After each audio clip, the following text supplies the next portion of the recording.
Hey there. Welcome back to our third episode of PSICORP After Hours. As you can see, I'm not Aiden. I'm Manning, principal of PSICORP Group. Firstly, we want to thank our friends at Marteloup Brewery for the beer and sponsoring our podcast. This is awesome. And remember, shop local. And if you're ever looking for good beer, Marteloup Brewery. Today, we have Lucas and James from Sherweb. Cheers, my friends. Thank you, sir. All right, thank you. Go right forward So here. looks really nice. We should open this together. Let's do it. Okay, yeah. Okay, So do it right now. 3 to 1. I'll Three, come up two, here. one. I'll get the sound. 1, 2, 3, go. I love it. Oh, that's Cheers, guys. sweet sounding. Yes. I should cheer first. Sorry. Forgot the cheers. We're classy folks. It's really good. Not a grapefruit lover, transparently, but when I heard it was grapefruit at first, I did have a hesitation. But this is better than anticipated. So hats off to you, Gordon Marteloup, for making me drink something I don't typically do. So good on you. Oh man, that's good. It's really good. All right. So, Lucas, James, welcome. Oh, thank you. Thank you very much for hosting us Yeah. here today. How you guys doing? Man, it's enjoying Calgary. So I got to make it out here. So just got to spend some time with my good buddy Lucas here and get to be a part of something pretty cool on this podcast. Like I get to do a little bit of speaking. We'll touch on kind of our backgrounds here, but I feel pretty fancy right now. So now I'm excited and I'm curious to see how this all turns out. But You know what is funny? Whenever James comes from Montreal, the weather here in Calgary is amazing, right? Like yesterday, 6 and sunny, you know? and I was here at the beginning of the month and it was 15 degrees. Yeah. So I leave Montreal at my minus 15, kind of habitual winter weather, and it's Yeah. minus 15. Come out here, it's plus 15. So, And today or last night, you got shit weather. and then we got snow. So I'm out here now with just running shoes, my little thin jacket, because Calgary's like beach weather out here. I'll be fine. So now my socks are soaked and my arms are cold, but you guys have a nice studio keeping me warm here. But yeah, it makes it a lot of fun. Awesome. Awesome. Yeah. So maybe just, I guess, really quickly on who we are and how we got lucky enough to come spend some time with Manning, who we've known for years, obviously, through a pretty stellar partnership. So my name is James. Looking at the camera here, pretend I know what I'm doing. My name is James. I get to work at Sherweb. So we're essentially a cloud distributor, if I were to put it in everyday terms. We support Microsoft, and my role in particular, I get to lead the Canadian sales with regards to Microsoft, Copilot, AI, Teams, security. Lead is probably a really strong word, but I get to be a part of the momentum that Microsoft created essentially and support partners and MSPs right across the country. So really, again, just thrilled. Like I'm happy I got to meet you. We've had a bunch of chats over the years and Awesome. man, I get to chat some more with the beer in hand. This is the good old days. So man, it's going to be a good one. Yeah. So to be honest, before I present myself, I want to talk a little bit about the partnership Sherweb and PSICORP had like for more than a decade already, right? More than It's been 10 a long years. time. Yeah. It's been a long time. And I was driving to the studio today thinking about this, you know? I guess the reason why everything's running so smooth and I see a lot of success on your side is because of all the value we share, you know? And we take a lot of pride in our partners. And when you see guys like yourselves, you know, giving back to the community, you know, guys who really care about their clients like yourselves and about your team members, that's when we see that we have the synergy we need, you know? Oh, So- that's nice. So Thank you. thank you guys. Oh, thank Appreciate you. that. Thank you. Thank you for the opportunity. That's awesome. Yeah. Thank you. But what I do is like I am a Western Canada channel account manager here for Sherweb. I've been in the company for 5 years, and what we do is we help IT companies, MSPs, Dynamics partners to simplify the cloud, right? So we make available our resources to yourselves, like cool people like James Welburn, right? To help you guys demystify like AI or all the fun stuff there. Lucas is really polite. He says resources. I call ourselves tools. But yeah, we're absolutely here to be a part of any success, right? It's super cool in the role that we get to occupy because it really is. We think of Microsoft. We have a very strong presence with them across North America. Then we come down to our level where we all get to learn and grow. New technologies get launched, and here we are. Like if I ever introduced myself as an AI expert 3 years ago, I'd be really talking out of the wrong end there. And then to help partners like you, like granted you have a pretty strong team, but some partners who really need a lot more support, we get to be there from marketing, from technical sales, from sales strategy, and then kind of what I was talking to Manning about just off air prior, getting to help actual businesses and not just kind of giant enterprises, but we really have a really strong base in the enterprise and the SMB space as opposed to enterprise. So I think it's impactful, like moving someone's bottom line 1% versus 15, like that for me means everything. So yeah, it's super cool place we get to be. But I think I personally, if I were to say, if we get to hear about someone, and Manning, I want to hear more about you too, but Lucas, maybe like I find your story is pretty cool. No, before we go too far back, let's go really quickly to how you and I cross paths. Oh, that's and kind of how small this world is. Okay, and then I do want to hear more about how you landed in Canada and in Montreal in particular. So this goes back. I was going to guess a number here. It goes back 6 years and 3 months. That's it. Almost to the day. December 2019. Yep, December 2019. Okay, so Lucas and I are both, I am still in Montreal. Lucas was living in Montreal at the time. It just so happened, this is before Lucas was with the company. We didn't know each other, not from a stranger on the street. And so I had my first child, December 2019, in a hospital in the West Island, so in the western part of Montreal in the suburb. Lucas, as it turns out, also had his child in December 2019 at the very same hospital. Okay, so we found this out actually months later. Or no, you joined a year or so later. Mm-hmm. About 10 years later. 10 months later. 10 months, there you go. I was like, geez, my kid is not that old. Back to the future, There's my not friend. that much gray hair. About 10 months later, yeah. And so then we're talking. I said, oh yeah, you have a kid. Oh, cool. How old? Oh, a daughter. Oh, that's wonderful. Me too. How old is she? She's 1. All right, mine too. Almost 1. When's the birthday? Oh man, my wife is going to kill me for that one. December 17th. That's yours. Yes. Mine is 18th. Yeah, and December 18th. And we're like, oh man, that's cool. What hospital? And then as it turns out, we were in the same hospital. At the same strangers time. Crossing in the hallway, probably. Unbeknownst, right? So I think the world is crazy small. Montreal isn't a 50-person town, right? So it's the odds are incredible. And man, all these years later, and you're definitely one of my favorite people on the team. Oh man, big time. Hey, and by the way, I always wonder if that was your baby crying all night. For sure. For sure. Now I have another one and now he cries all night. So this is just the gift that keeps on giving. Wait till they start taking. oh my God. But so that's I think that's super cool. I think this kind of serendipitously how we landed there. But so for your background, I know we want to talk, give or take about something topical or that makes a little bit more sense for the audience. But personally, let's go personal, man. How'd you, out of all the places, and you come from somewhere fairly warm, why the heck did you get into Montreal? Like what is there? I came from Brazil, I went to Montreal just to study a little bit, okay. And I ended up loving this place, that place. So I went to school, I went to learn some French as well, right? Which was supposed to be just 1 or 2 or 3 years, became like my home, So I went to college there in Montreal. After 3 years, I was working already with technology, right? But I was on the other side doing hardware, electronic components. Very cool. Then there was a big buzz about the cloud, big buzz about IT, right? And I was like, I want to be there, right?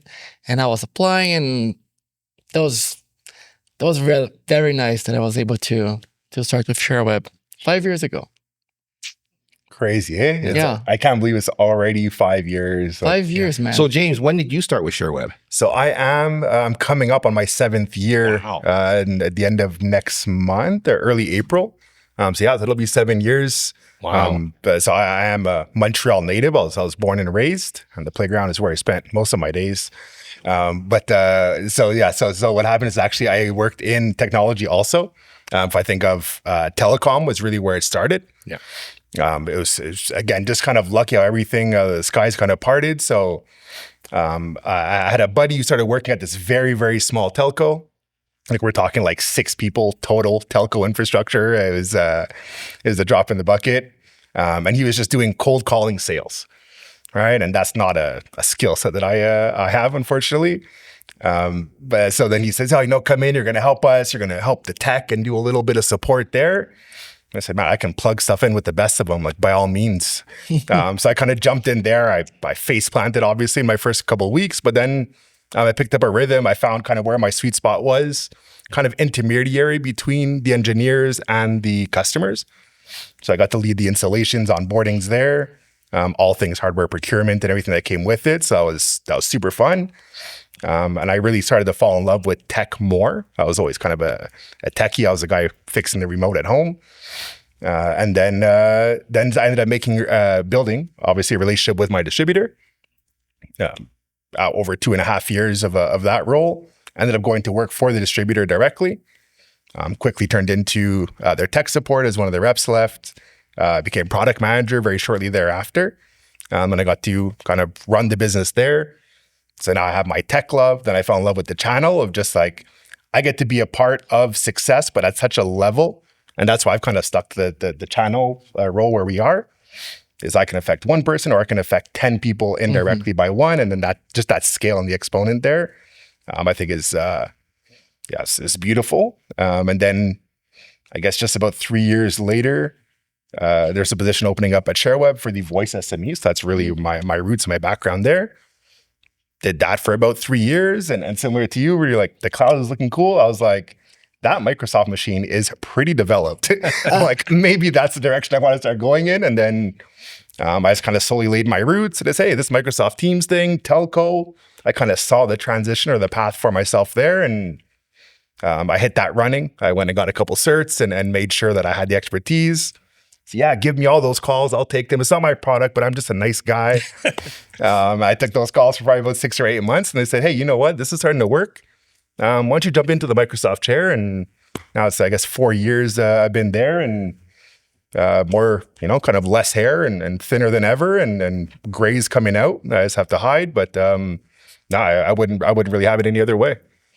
That's awesome. It's pretty fun. Yeah. Like we did this exercise a couple of years ago in an event I was at, and it's just about kind of celebrating your story. And I realize every time I say, like even now, like I don't know if you guys see I'm sitting a little taller, but you say it and you're like, wow, I accomplished this as you go through. And it's an exercise I wish we did a little bit more, quite honestly. And man, we all made it. Yeah. It's awesome how we fumble our way through life. Yeah.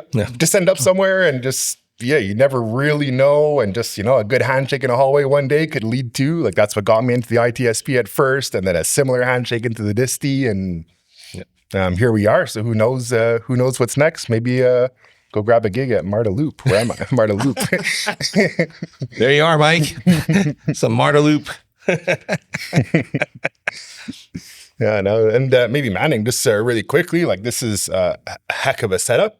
Oh, thanks. Some success is an assumption I might have made here. So, like, man, how did you do? Well, you and your team, obviously, how'd you guys get here? Oh gosh, we kind of fumbled our way through, fell on our face, tripped over a few logs, and so forth. But honestly, I couldn't do what I do without the guys that support us or support me, because this is a team effort. We can't do this on our own. This is something that has to be done as a team, as a working team that gels well. And so, when I first started this business, 1998, when I started this business, I thought I knew a lot. I knew nothing. Even today, I just pretend to know something, honestly. I'm not kidding you. But anyways, yeah. And then, started out of my parents' basement. Yeah, it was, we still didn't grow to we grew slowly, surely, whatever. And we're now to a point where it's awesome. I love what we do. I love the fact that we help clients every day. We help them with their everyday needs and the issues they come up with, or is there everything from hijackings to scamming to all sorts of setting up AI and setting up their computers, and tying that stuff into their everyday workflows or their everyday leisure life, because everything now is digital. Yeah. Yeah. So, no, I've learned some hard lessons along the way, like everybody, we learn hard lessons. And what I will say is, if I had the chance to go back and change them, I wouldn't, because it would never have ended up the way it is now.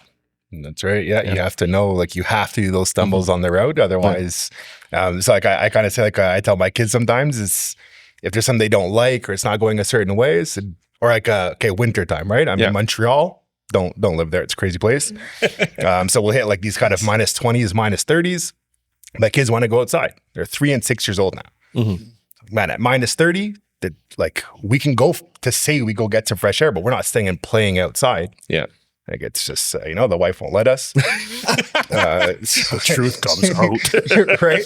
Then my daughter says, she goes, oh, I really want to go sledding, or I really want to go outside, and why can't it be nice? And so, you know what? Like this kind of extra cold days, it's going to make the sunny days feel even better, and you're going to have that much more fun. Yeah. Like you have to understand loss to appreciate kind of the sun when it's out there. So yeah, like you said, those fumbles are, man, it's a part of it. It's like the best part. Like we don't like it, right? It's not comfortable, but in my opinion, it's the reason we like the good stuff. Yeah. If it was all sunny, you just wouldn't appreciate the sun.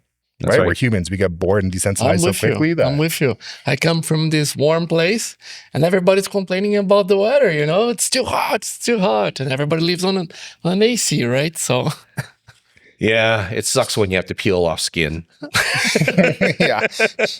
There's a downside, but no, it's it. Always try and find a little positive, and so maybe one thing, and I know we do have some kind of ideas we wanted to get to here, but. As you go through that growth, and one thing I guess what I've known about you for kind of the 5.5 years I've gotten a chance to work closer with you, is you're very human. Like again, this is an operation you're running here, and it's not like this like stuffy and like you look cozy, man. You look like a real person and not stiff and stuck and speaking in these phrases. Like, man, you're a human. It's like how do you stay grounded, or how do you just be cool, man? Like this is kind of the way I want to be. Sorry, I trash talk my way through the day. But like I can see just from seeing some of the staff through the office here, like people are at ease. Man, yeah, we have a lot of fun. The most important thing is when you go to work, you want to make it feel like home. So one of the things that we do here, for example, is we always encourage everybody to make your workstation make it look like you, or express yourself with your workstation, decorate it out, have fun with it. And that's the whole intent. Because if you go to work and it feels like home, it's not work, right? You actually enjoy it a lot more. And when you do enjoy it, you don't look at the clock. It's like, yeah, this is what I meant to do. This is what I want to do. This is so much fun. And yeah, our wives might complain a little bit, say, hey, aren't you supposed to be home for dinner? It's like, but it's okay. I hope she's not watching right now. Yeah, I know. I'm gonna. I love you, honey. Sorry. Be home soon. At least having a beer with the boys after work is tolerable. I'm going to need another beer, guys.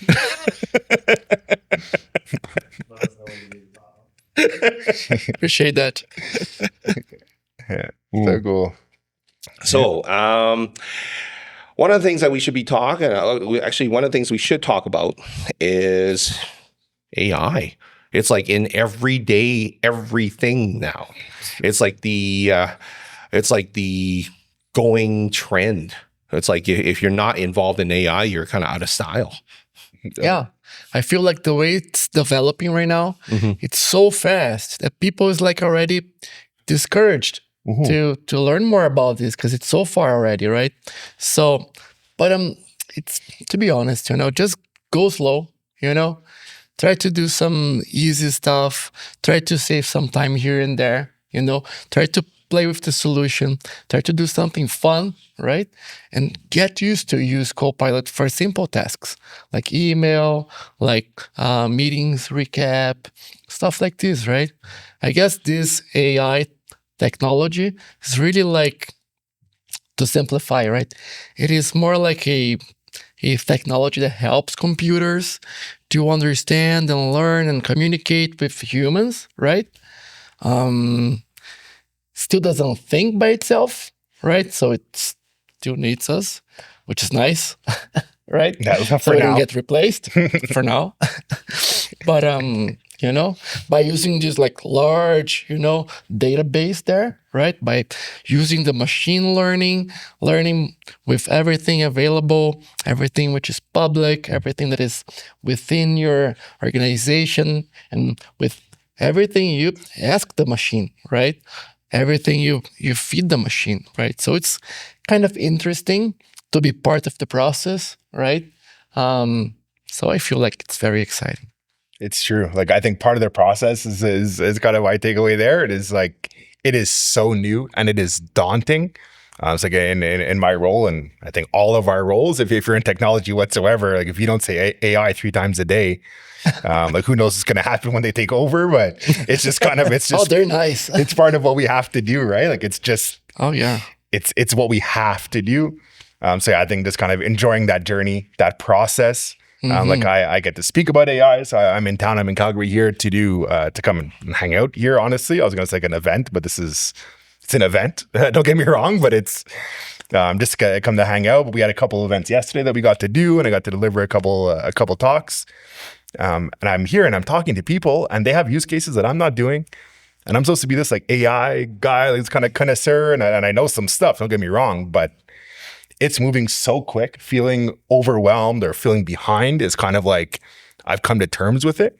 So I just try and play a little bit more with it, like you said, and man, I just soak up info and I soak up knowledge and use cases and ideas, but like so quickly evolving that it's the internet, right? It's that first like, we're never gonna do this thing. Like I was listening to a podcast. I'm in a hotel this week there, so I'm listening to this podcast, and they're saying, if you had gone back to 1960 and said that eventually there's going to be 4 billion people typing every day, I say, what do you mean? Like, what do we need 4 billion people type? Like, what a silly concept. Then you fast forward, and now here we are. And it's like, well, in the next 5 years, they're going to have 5 billion people or 8 billion people using AI every day. And it's like, we can't even comprehend, and like, what are 8 billion use cases for AI? And they're there, and I can ask AI, and if we have the time, it'll give us all 8 billion. But like, it's incomprehensible how quick it's going. And man, like, honestly, like overwhelmed at times. And I take a lot of deep breaths in a day, try and center myself, because it's kind of wild where we are. And even for you, you were mentioning earlier how you get to support customers through all facets of ambition and goals and cost reduction and security. So importantly, I know you're a big proficient there. Any like favorite use cases, or don't scare us too much and the audience too much here, but what kind of AI use cases How can you save time with AI? Oh gosh. See, I only use AI to prepare reports. It helps a lot. It basically allows me to be lazy. I love it. However, I do read it over. It's important to read it over because AI doesn't get it right. I don't have James as the LLM.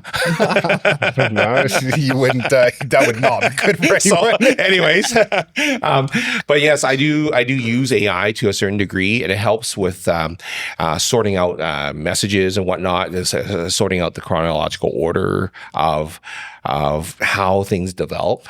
So it's easier to write the report. But if you gave me the choice, I would love to have AI generate a Michelin star dish for me. It's coming. I wanted to cook for me. It's coming. that'd be awesome. Oh, it's for sure coming. Well, you see in these like in Yeah. the hotels and the waiters and I want Gordon This stuff's Ramsay here. AI. well, even it's not so much AI, right? And there's that kind of nuance between kind of an automation and an AI. But if you think of like robot vacuums, Yeah. right? These like Roombas that you just kind of bounce around. Like I have one, I'm not so fancy there, but like I will brag because it's pretty cool. Yeetie, go Yeetie, not Yeetie. But so Yeetie is like this little vacuum thing, but it actually, and like most of these smart vacuums now, it's actually going to map out your house. Oh, wow. Petrifying when you think of some of the alternative uses. But otherwise, very cool because I do have it set up to my home automation system there. So I use Alexa, again, so secure. And I say, hey, Alexa, go clean the kitchen. And then it's going to wake up my Yeetie. My Yeetie is going to go to the kitchen. It's going to go right down the hallway, skip everything, kitchen, clean, back and empty itself. Yeah. So I can go call and say, hey, go to get the upstairs or go do the kids' rooms. It's going to go do just the kids' rooms. I've never accomplished doing 2 kids' rooms in the same run because toys everywhere. But the kitchen, I can go and like tidy up and go kitchen. Tidy up, go living room. Oh gosh, I want an AI laundry bot then. Oh my goodness. Yeah, so I managed somehow to dodge that in the house responsibility thing. But I know my wife, like I help her on Sundays there, but yeah, I know that would be her thing. So sweetie, I'm working on it. You need an AI for you, just so that you can go drink beer. Oh man, yeah, go give some hugs. Oh man, yeah, and all this is possible, right? So, not a stalker, I swear, but I saw you were at CES recently, and I saw CES. you were mucking around with some of the robotics that they had there. Yeah, CES is the best. It's the ultimate show. There's no other show like CES. Yes, a lot of the things may not relate to the computer industry directly, but indirectly, it's huge.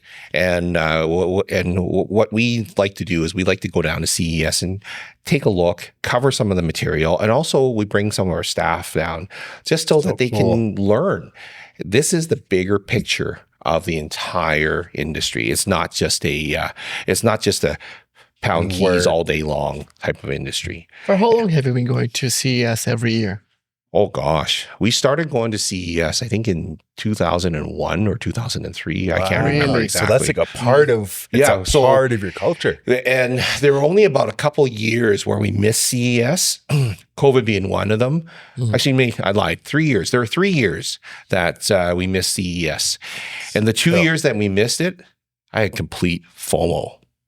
It was awful. Imagine, well, man, anything you do for 20 years straight is like. And even though CES looks very similar every year, if you go every year, you start to see the nuances. The evolution. Yeah, you usually see the evolution. And that's what's fascinating. I'd be so curious. Like, I know you do a bit of photography. I'd be so curious to see what pictures of circa 2001, I said 2001, like normal people, 2001 looks like versus 2026. Yeah, it's a big difference. Oh my gosh, you're like, this is the top of the line. This, like, I can't even imagine. This Discman is wild. I got the top of the line VCR, man. Right? Yeah. Like, And now, oh, man. yeah, you don't even need that anymore. No. No, now it's like, oh, like what color skin do we put on our robot? Like, I got an AI toilet, man. Hey, there's so I have a buddy. I don't know if this will make it, but I have a buddy who has like kind of this smart toilet, and they're talking about some stuff that's coming where it's going to be able to analyze kind of your health, to put it politely. But all this stuff is it's all coming. It's all coming. Yeah, Yeah, That sucks. Yeah. Oh man, but from a medical perspective, oh, for sure. it could be beneficial. Like it's not painting pictures for you here. It's really just to kind of give you that insight into all kinds of things, right? So You need more fiber. yeah, but like absolutely right. But this is all going to be part. This is all going to be part of it. And if we pivot back to kind of the topic I have, we think of AI. Like so Lucas talked a lot about kind of the use cases for the typical knowledge worker, us nerds, us hunchbacks on the keyboards there. But the medical field, like that is exponential, the amount of research that's being able to get done now, right? Like there's some real applicable uses. There is like what we do Obviously, we all believe in what we get to do every day. There's uses there, and there's a certain importance to supporting businesses across the nation. But when you think of it from a medical standpoint, from like a R&D, like at the real health, and again, like I love the scale factor of my role, like how quickly. So instead of having 1,000 researchers working on a vaccine, that maybe it's going to take them 6 months. Well, now you can have that 1,000 researchers running 24/7 and infinitely smarter, and maybe that's going to get done in weeks. Oh, that's very exciting. Kind of the hope, right? Like there's some really cool stuff coming. Yeah. Oh, it's kind of funny because it reminds me of every Wednesday I get in my truck, and and Surrey has a little bit of AI built into it. I think it reminds me, hey, aren't you supposed to be at the pub? Oh man, like sorry, honey. It's got to do what the machines are telling me. Yeah, and I get busted every time because my wife's like, "He's at the pub," because it comes up on her phone. Oh yeah, working late tonight, sweetheart. Oh, but it's nuts. It's nuts. So I have one on one of the AI platforms that I have. Life kind of comes at you fast. And I have 2 kids and I work and I'm on the road a little bit. So just kind of keeping up on just kind of adult level stuff that I should be doing because I'm responsible, of course. I struggle with, honestly, I'm not so diligent when it comes to my personal life. This is kind of my passion here. So I was like, hey, I have to go to the bank to go do this paper. And I get a reminder. So I'm just like, oh, add this. So every like week or so, or every time something comes up, I'm like, oh, add this to my list. It's like, okay, you want a reminder? Yeah. Give it to me in 2 weeks. So now like every 3 or 4 days, I get a reminder. And it's like, oh, don't forget, you have to go do this. You have to go bring this to the post office. I have to renew my Medicare card. Quebec is it's the whole thing. So then it's like, yeah, I have to go, but I have to like, go give them a check. I'm borderline millennial. I don't even know. I don't even have a check. I haven't seen a check in forever. So I have to like go to the bank and get like, it's this whole thing. But yeah, so I have these kind of automated reminders and I don't have to go into my calendar and set and how long it is. Just, hey, hit me in a week or so. And just these little reminders, man, helps keep me, appearing to be an adult. So I just love that. AI allows us to be lemmings. It's so good. Yeah. It's like, really? It's like, okay, what do I do now? It's like, oh, here you go, James. Left foot, right foot. Left foot, right foot, beer. Yeah. Yes. Marteloup beer. Marteloup, baby. The grapefruit. You guys won me over here. It's funny because everything we're talking about AI here, we could do it ourselves, right? But then we can wants to? Who wants to? And then we can save more time and drink beer. Drink more beer. Yes. You got that. Time is better spent drinking beer. Yeah. I know, right? Here. Yeah, you can spend a lot of time shoveling garbage all day long, and that's our job. But if you can spare some time to drink beer, it's all worth it. No, man. Yeah. Simple pleasures, eh? Yeah. Man. Sorry, priorities. It's too funny. We take our stuff very serious, by the way. But yeah. After 5, it's a different story. Hey, we could do this every Friday. Oh, yeah. Oh, man, yeah. Like I'll be back for sure. Our viewership's going to tank every Friday. Like, oh, look, these guys go again, eh? I'm just thinking about the bad stuff of AI. You look at all the deep fakes. This is, of course, another level, right, of a call there when it comes to AI. But for the regular user, I guess the worst thing about it is when the user relies on everything without double check, without using, their own kind of cognitive abilities. Mm-hmm. Well, I feel that. So I dabble obviously a ton in Copilot. It's kind of, half my waking day is spent there. But I definitely play with a bunch of the other models, and I could see that like there's some things I don't even bother trying to exercise my brain. I'm just like, I can think like it's 2021 over here, or I can just ask this machine and fast forward to the outcome. Like, what am I, like we were saying earlier, like why I kind of use AI so much there? It is that I need to get there. And then we can write it down and I could have my to-do list, but I can just get there also right now. Mm-hmm. Then I have the time with my kids. I have the time for a wonderful drink from Marteloup. Yeah. There's that. And then if you look forward down the road and we think of like our kids, right? Mm-hmm. Like, the way I use AI is like, I'm not special in my use, but I am like obsessive and borderline dependent. And I don't let my kids play with it much. Like maybe they'll yell at Alexa to play some songs. But otherwise, and I know it's going to be a part of their education. It's going to be their norm. Like it's not going to be like for us in calculators, like a calculator, like we have it in our pocket. What are you talking about? Yeah. But like for them, AI is going to be that. It's going to be, okay, I need to turn the lights on. Like, oh, just turn the lights on. If you guys think there's the, this is from the movie Blade, and there's like this like big like blob guy. He's a bad guy. He's this gross blob, and he just like can't even move. And that's gonna be us. You don't even need to. Like, just bring me food. And Wally style. Yeah, right. Yeah. Oh, it's it's coming. It's all coming. Yeah, I'm kind of nervous for them because like you still need that critical thinking. You still need to be able to say, hey, like I have to look both ways, and I kind of just rely on my AI, and then it faults out, and I get kind of sandwiched. So yeah, it's kind of something that I try and balance. I had looked into it, and an AI didn't send me a reminder on it, but it was to kind of like there's exercises you can do to maintain your cognitive ability. Because I don't say I see I'm slipping yet, but I feel my dependence. I'm like, I have to say this without AI in front of me. Like, oh my goodness, I have to like read something now, like instead of just getting the answer. And the opposite's true as well. Sometimes I'm just typing an email and I'm like, I'm doing this by myself. You go, Lucas. Oh yeah, I was patting myself on the back in a LinkedIn post. I'm like, I actually wrote this myself. I'm like, can we start celebrating this yet? Because like nobody on LinkedIn writes anything there with their own gosh darn brain anymore. So yeah, it is something like we're gonna have to start saying good job and like way to go. Like, there's a typo in there, man. That's great. Like, that's a modern success. That's only 0.5% human. Yeah, that's it. Like good. At least there's something like an Easter egg. Yeah, man. Yeah, so I think that's it. Those are some of this, the cognitive dissonance, and yeah, that kind of reliance. I think for me, if I think of kind of what's irking me a little bit about it, that's kind of without getting too philosophical, and maybe on the next year we'll come back to it, but then you can kind of think of like what the societal outcomes are from it and workforce, and we haven't seen too much of it. It is starting, but we are seeing kind of an optimization of the workforce. And if we're able to automate a little bit more, well, then maybe we don't need the extra hire. Like we're not seeing a lot of people kind of get let go, which is kind of my initial fear when we started talking about Copilot and AI in the workplace. But kind of the hiring has kind of slowed down because I can do what 3 people do or what 3 people did, right? So do we need the extra 2 staff anymore?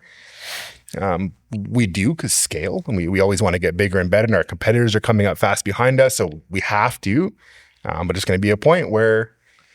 Well, the nice thing is it allows you to pick and choose the better candidate for your organization. That's the most important thing. Because when you build a organization, it's important to have... It's like a hockey team. You need your defenseman, you need your center, you need your wing players, and you need a good goalie. So everybody has a different role, even though they kind of overlap from point to point.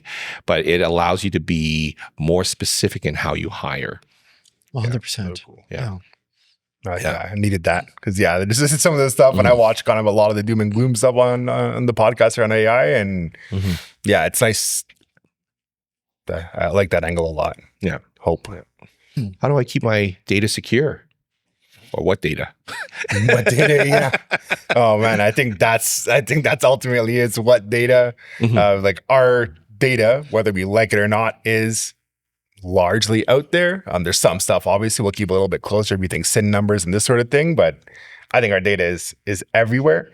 Then it's just a question of kind of mitigating how far it goes and even where you put it into. I think that's the key, right? Because if you think of, I don't know, let's say we're in a maybe a less developed country where there's a doctor or someone, some pseudo doctor who's going to be there to help us. Like they might not have all the controls to keep our files. We work with governments. We have all the regulations. We have HIPAA, et cetera, here in Canada. So at least we know our data when it goes into the medical system is our data largely. Maybe the organizations and governments and all kinds of crazy stuff that could be, but largely controlled, and we understand where it goes. We understand what the guardrails are. Similar when it comes to AI, there are thousands and thousands of models that are out there. So just kind of being selective. It's you don't tell kind of a stranger on the street your secrets, but you're not going to go put your secrets into some random tool that your uncle's best friend was using or built in a basement somewhere. Like, you use reputable sources. I'll kind of be biased for 10 seconds and I'll get back to being honest here, or remain honest. I'll say there's like, I use Copilot. That is one tool that, not because the AI model, the AI model is controlled. There are those guardrails. There's a service boundary within your tenant. But also I have faith in it. They can say all kinds of stuff and there's probably fine print, all kinds of places. I do trust Microsoft because they have had our data forever. And nothing bad has kind of happened to us, or not to me, or not to anyone I really know, apart from misuse or exfiltration and other risks. But we've trusted Microsoft. I don't see any reason to kind of stop now. Somewhat mindful. It's like, I'll work with, ChatGPT and Perplexity and then maybe Grok a little bit less, but like I'll work with Claude and I'll put in stuff. But I think it's very important to kind of be cognizant about what you're putting in. Yeah. It isn't like, well, here's my birthday and then here's pictures of my kids and where they go to school and their routes. Although without thinking, we put that stuff in. We're just like, I just need to get here faster. I need to stop here and so is Sagar. And you're like, oh, I need to read a story to my kids. Like, these models probably have more info about me than I care to admit, even to myself. Yeah, I'm just kind of being mindful. It's funny you mentioned that because we have a lot of clients oftentimes will not realize that anything they paste into a free Copilot or free ChatGPT becomes public knowledge. Oh yeah. That's a huge thing. So if you took, they paste their, say they paste their proposal into ChatGPT to help them write it better, well, that all of a sudden becomes public domain content. Somebody else, if they ask the right questions, could find out everything that you're doing. Oh yeah. Whenever the product's free, you are the product. Yes. Right? Yeah. So that's so good. One of the most important things is when it comes to AI, pay for your AI. Yep. Yeah. It's worth it. Yeah. And if we think of something super, I don't know if it's new, but something that I had heard of prior, and it was kind of like a guy I know who had kind of built this little server. But now it's coming out at a commercial scale where Perplexity actually has, I think in Canada, I believe it was a Canadian article, but it's like $200 a month and it gives you access to 19 different models. Yeah. What happens once, like, I trust Perplexity to a large extent, once you're paying for it at least, but then like what it goes to the other models, like that's somewhere deep in the fine print. But that's like, again, like paying for it, like ChatGPT, the one I use, it is absolutely paid for. My Copilot, obviously, I have a work Copilot that we use at work. And then I have Copilot for 365 that I use for kind of some side ventures I'm into. And I pay for Copilot there again too. Yeah. Two completely different data sets. None of my work data is being exfiltrated or being used from either side. Like, I don't want my evening stuff to creep into the daytime. Or vice versa. But yeah, all that context is there. It's it's time to be alive, eh? It's something to be mindful of. Yeah. Yeah. We end up with a lot of users that will actually paste stuff that they shouldn't be public news at all into ChatGPT or Copilot free, and they wonder why they're getting the answers they're getting. Because, unfortunately, that just opens all the security doors, and literally there's no security. Oh, yeah. And if you really want to kind of freak yourself out a little bit, go into your AI, your LLM of choice, and whatever that is, and just say, hey, and you can give as much context as you want, but hey, tell me everything you know about me. Yeah. Tell me something that would scare me if I knew that you knew this. Or be able to infer from my various prompts over the last 2 years, all contexts and moods, right? We're humans and maybe you're angry some days and you're vulnerable others. Like, run that prompt and don't tell your friends about it, but just read what it says. And I think we're like, I did on mine there, and I was like, oh boy, like I thought I was being mindful, and I'm like, this thing knows me pretty well. So I'm like, yo, my 2FA is everywhere. Like, I'm trying anything I can. I have passwords on anything I touch. Like, man, if someone gets into that account, please don't. If someone gets into that account, like, they're going to know a heck of a lot about James. Oh, I'm going to find all the dirt on James, man. Yeah, I sent it to this guy here. Like, that is not the Who's your ex-girlfriend? Oh, man, it'll know all. It'll know all. It is concerning, I'd say. Well, it's funny. The kind of education now we have to give to our kids. Yeah. To be aware of this kind of mindful. That's right. All those photos they share on Instagram. Boom. Hey, what photos did your kids share on Instagram? I go back and forth with my wife, and we're for sure gonna end up watching this when it comes out. So I love you, and I'm not the air laundry here, but she's the age group, right? Social media is a big thing. Yeah. Facebook, Instagram. She loves that stuff, right? So she is posting by, not every day. Thankfully, we came to kind of an agreement, but she posts enough. I'm just like, hey, like this, like blur the background. Like let's do some little steps. You want to post stuff, I get it. You want to kind of celebrate life, and then there's enough to bring you down that when you have a good moment, like I'm all for just really leading into it and living that. But she posts a lot of stuff, and I'm like, man, there is just, like we got to, like for every one time you want to, like every 5 times you want to post, like post one. Yeah, and the rest you keep, because like I can build a story. Like we think of social engineering and well, hey, James has nobody home. I'm going to come over and pay your house a visit. It's serious. That's when it gets serious. I'm super mindful, so you'll notice anytime and I get to travel a little bit, I will never post when I'm on the road. That's right. That's a good idea. I post when I get home. Yeah, that's right. You always post when you get home. Never post when you're away, because that is the number one biggest mistake that most users run into. Yeah, because AI just makes it easier for the scammers. Oh my gosh, like all the work that we're able to do, and I think it's for our emails and our meetings and our research and analysis, right? We're talking about reporting earlier. We can do all that, and we're gaining. We're 5-folding our output. You think these hackers are just like, shucks, I wish I could do, like, no, they're running the same freaking tools, right? Like, hey, when are these guys traveling? Oh, yeah, nice. Hey, I wonder what he owns. I'm sure I can query that too. Oh man, you take a look at, you look at 1,000 pictures, go identify X type of, component in each image, and like, this is not stuff that like we have to sit with a magnifying glass and a book and a kind of a tack board and strings, right? Like, this is near instantaneous now. Like this stuff is just load in 100 pictures and find me similarities. You can tell by where the sun is, and you see the leaves blowing. Like there's infinite amounts of information to be able to find it, and like our brains can't quite grasp it all. But these AIs and these LLMs, the compute power is especially unreal. Hackers, eh? I mean, they're like so technical. They're used to high tech, right? Combining this with AI. I don't want to be around one of those. So yeah, if you're looking for some limited edition R2D2, it's like, hey, just look at all the photos and figure out who owns one, and figure out when are they on vacation, who's made posts, who has an eBay thing up on it. Oh yeah, like it is. Yeah. And don't do any of this, folks. Like we're saying this here, just kind of shooting the breeze, but it is crazy out there. So yeah, like I think what you said is kind of just bringing that awareness.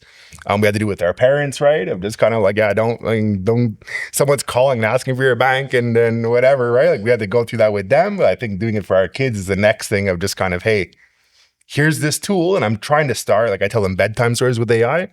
I don't. AI tells them bedtime stories. Scout is my AI's name. So Scout will tell them stories, but it's also to be like, hey, here's a good way to use it. And then like I try and be cognizant and say, hey, here's the stuff that I don't really say. My 6-year-old is like semi gets it. My 3-year-old boy is like, play Cotton Eye Joe, and he just yells stuff at it. So you're trying to kind of bring this awareness, and there's a good way to do it. There's a safe way. Like I'm teaching my daughter cooking and working in the kitchen there. And I'm like, here's the right way to hold a knife. There's a wrong and dangerous and lose a finger way to hold a knife, right? So we have to have that same reflex with AI, and we're still learning. No one told us how to hold this knife proverbially here, and we have to kind of figure this out and teach. It's a wild time to be alive. Yeah, no, fascinating. Man, I'll drink to that. I'm gonna need to drink to that. Cheers, guys.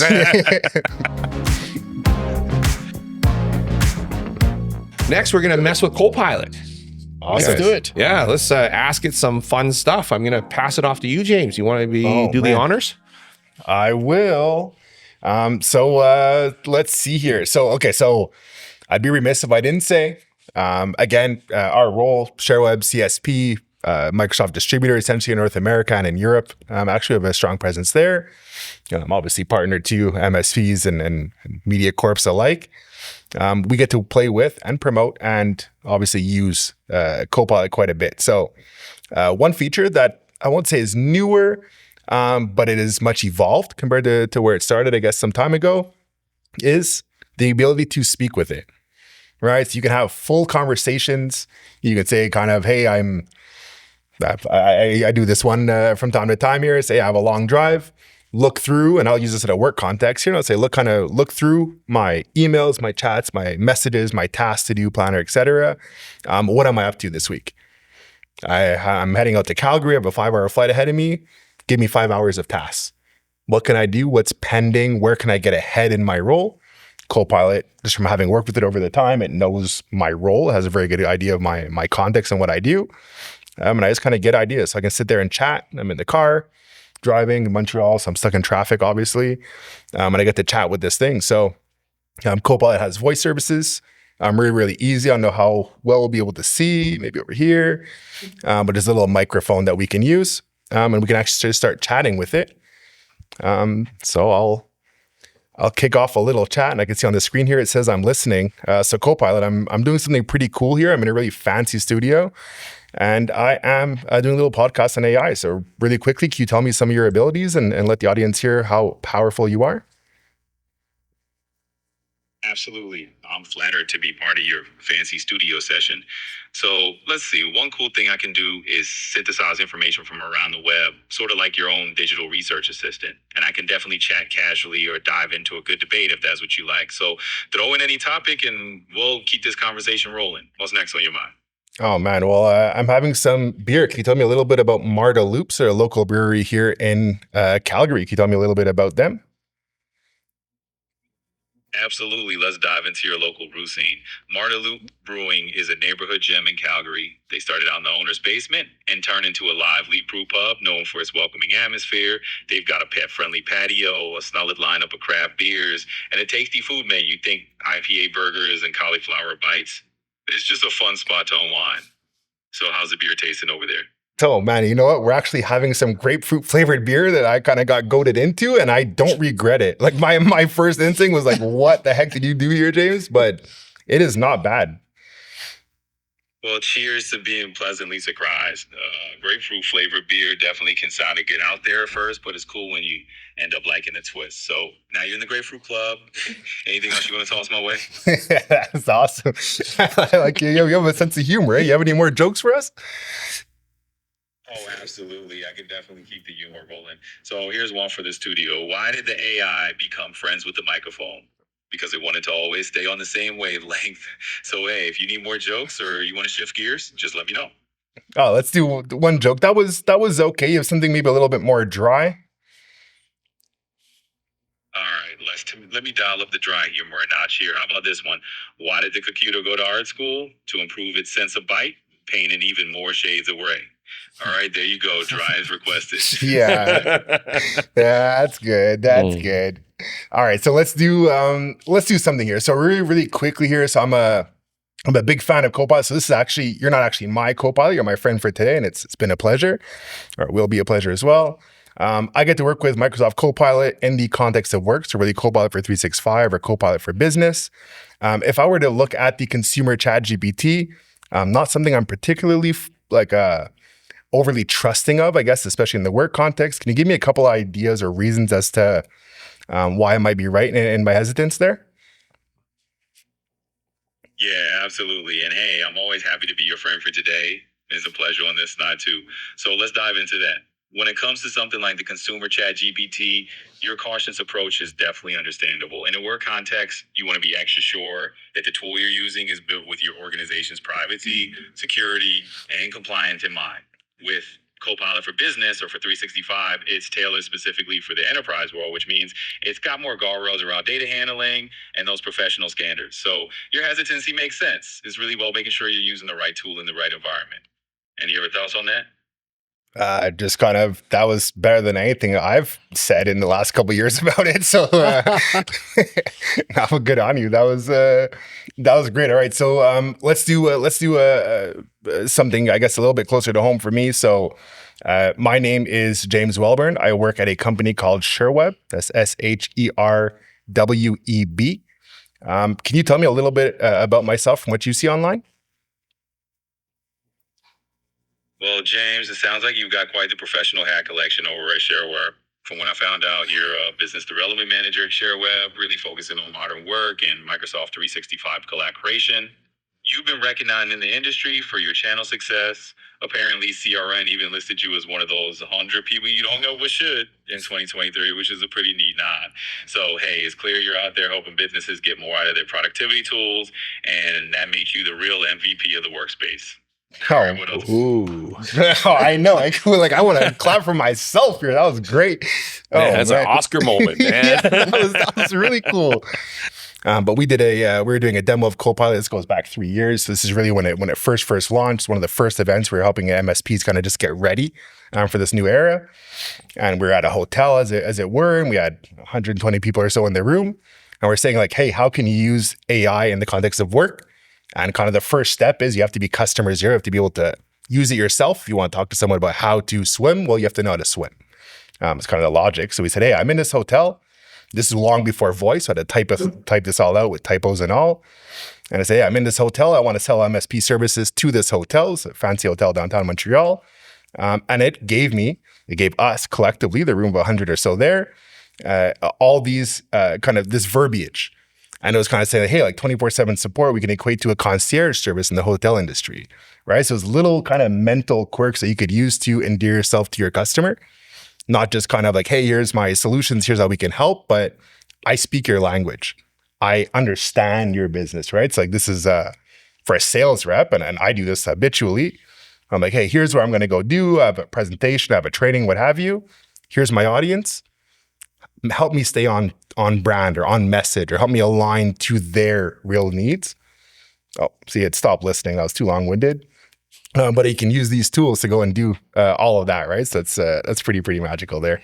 Oh, that's it. It's because we have to sign up. I think we talked too much for it. So I'll pull on. I'll go in here. I won't use my my work Copilot because it's obviously going to know. But the question I wanted to kind of get to, I do have a personal one. Where's my AI folder? So this is a consumer Copilot. So I'll just put this one down for now. That's kind of a dummy device. This is a real one. I can tell you right away from loading up. It just says, hey, James, what's on the agenda today?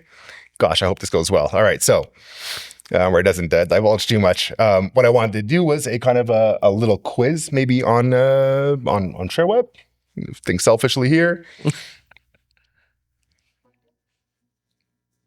Hey, Copilot, how do we do this? So how about you tell me 3 things that you know about Sherweb, so SHERWEB, so a CSP in Canada. Tell me 3 things that you know about it. Then I want you to ask me 3 questions, and I want you to pause between each question.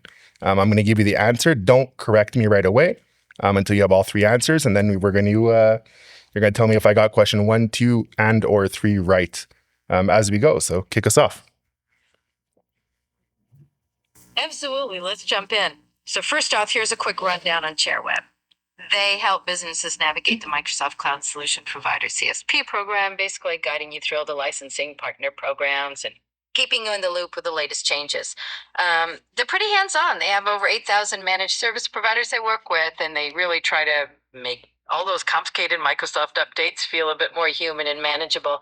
They're also rolling out programs to help partners with things like staying compliant, meeting revenue targets, and getting every possible incentive from Microsoft. All right, now for the fun part. I'm going to ask you 3 questions about. Yeah. All right. Got it. Now for question 2. Can you name one of the... Wait. Copilot, man, that was hilarious. Can you go back? Let's do question 1 properly here. Absolutely. Let's rewind and do question 1 properly. So, first question, what would you say is one of the main benefits that Sherweb provides to its partners? Oh, that's for you. Sherweb, what we love about Sherweb is the real people.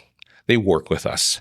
They don't look down at us. They don't look at, they basically are in the game with us.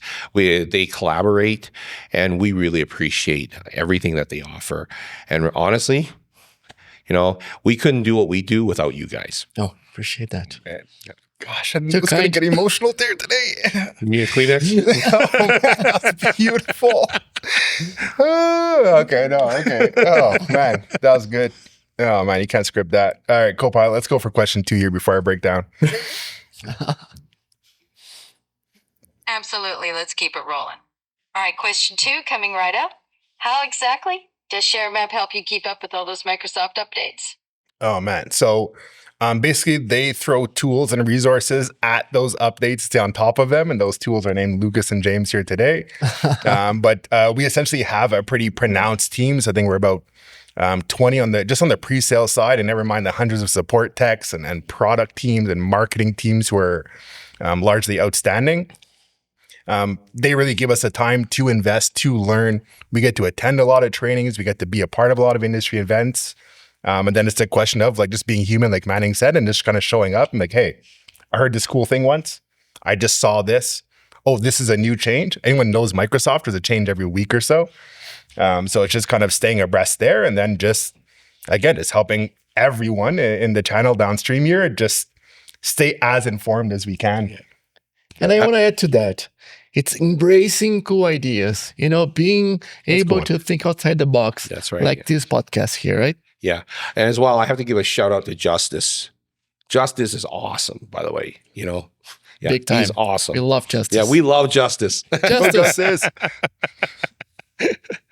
That's awesome. Absolutely. All right, yeah. Question 3. Let's wrap this up. Absolutely. Let's bring it home. All right, final question coming your way. What's one piece of advice you give to a partner who's just starting out in this space? Caring is something that's a part of what we do.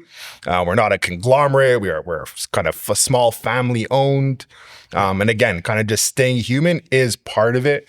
Like one of our kind of mandates and a challenge issued from the exec team and the support that comes with it is kind of just be easier to work with. Be a business partner. We are not reps. We are not here kind of jamming the newest launch down your throats, right? Like that's not a pressure we feel internally. It really is just kind of just bring value. Kind of make sure you see the value in us, and that's how we're going to grow, and that's how we've grown. And I tell the partners all the time that there's no shame in what we do here. It is your growth is my growth, and if I can help you grow in any way, well, I have a national number. Lucas has half the country to take care of here. We're largely in the western part. Like I can't hit my number if not everyone is pulling, and everyone can pull if they are informed, if they're supported. Mm-hmm. So honestly, I think it's kind of hats off to management. Not just because the mid-year eval is coming up here, but like they do good at kind of letting people be people and stay human, and they pulled us in because we care, and here we are. And the vendors that you work with are amazing. The vendors that makes a difference. You guys do team up with the right vendors. Like I have to give a shout out to Acronis. They're awesome. One of the best vendors that we've been introduced to by Sherweb. Oh yeah, we have plenty, right? Like, and we're very selective. Like we have quite a vast marketplace, but it isn't just kind of the flavor of the week or the month. Like there's some serious vetting. I know some of the agreements, like Acronis kind of came about. It's been a long time. But there's some vendors that we brought on that are kind of a year, 2 years in the making, right? In the vetting. And so we're very, very mindful. Again, it's if we do something great, you'll benefit. If we do something that's okay, well, results flow down also, right? So we're super mindful of where we sit and the kind of the responsibility that we have.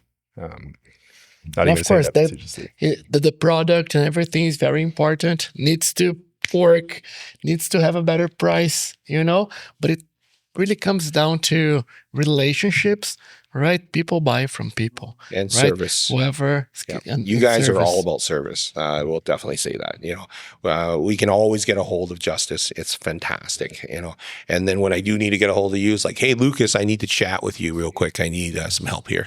And damn, you're there. Again, there's a ton of credit that goes into working with the right partners too. Like that's a really big part, and I don't think we threw enough flowers back here. We work with you heard Copilot there. It's 8,000 or so partners across North America. Everyone has different strengths. We work with very, very substantial and very large companies, right down to kind of 1 or 2 man shows, like or woman shows or what have you. So we really get to work across the board. But again, it's the passion that we bring, and we feel that we get to amplify the passion that's there because we're not in front of customers, really in the trenches. We're kind of guiding from above, if you will. So no, hats off to you and the team and the wonderful beer you gave us here. But no, again, it's your care makes a difference, and that's what gets us the pass to come out here and have a beer and chat some tech with you, right? Like this is you earned this, so the whole team here, man. Honestly, you guys are great. Oh, well, we appreciate you guys. Well, you know, if it wasn't for you guys, we couldn't do what we do, and we couldn't offer what the solutions that our clients need, you know. And really, at the end of the day, we're all in it just to get through it, really. Yeah. It's make a bit of a difference. Everything, the world's digital, and there's nothing you can do to get around that. We have to work with it. You know, that's just today's times. Yeah. Yeah. And that for sure goes like both ways, right? Because we can't do anything without the partners, Yeah. right? Not yourself. So And everyone's favorite or soon to be favorite Copilot partner here is still listening to all this. So hey, Copilot, maybe a quick one here for you as we wrap up, and we'll go off camera here in a second. And if you were to summarize kind of some of our notes on our collective appreciation for each other here, how would you put that maybe into a rhyme? Let's make this a little bit fun.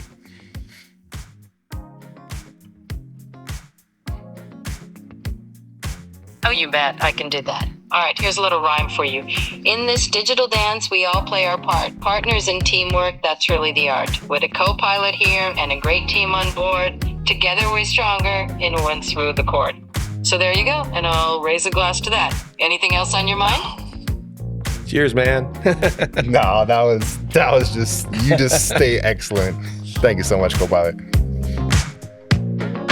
Get your rules, forget your shoes.